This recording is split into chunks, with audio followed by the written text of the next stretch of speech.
garlic.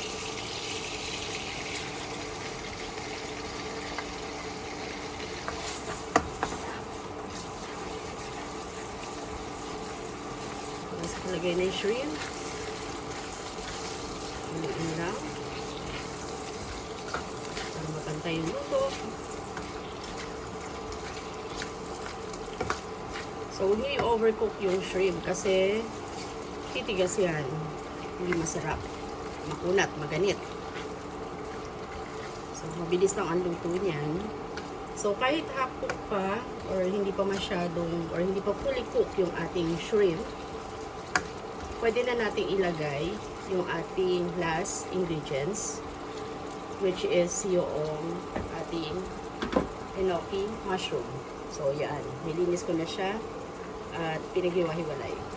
So, lagay lang natin sa ibabaw. Then, after which, pag nalagay na natin lahat ng mushroom, yan. Haluin lang natin ulit.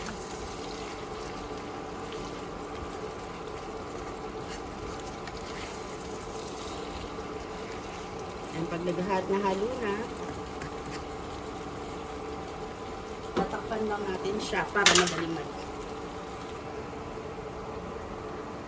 And after few minutes, hanggang yung takip at ating haluin ulit.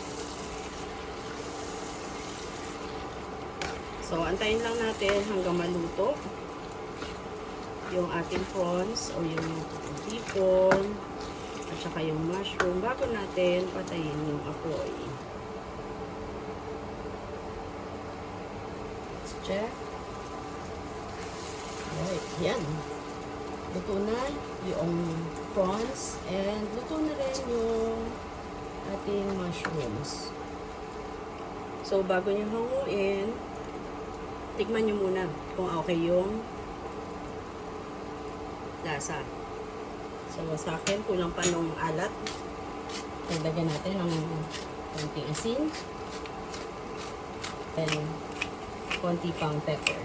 Para medyo may konting kick. Kung maahang kayong kumain, pwede nyo itong lagyan ng chili flakes. Pero ako kasi, hindi maahang kumain. Kaya yan.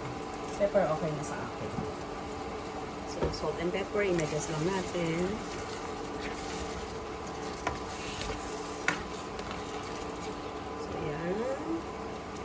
Tikman ulit.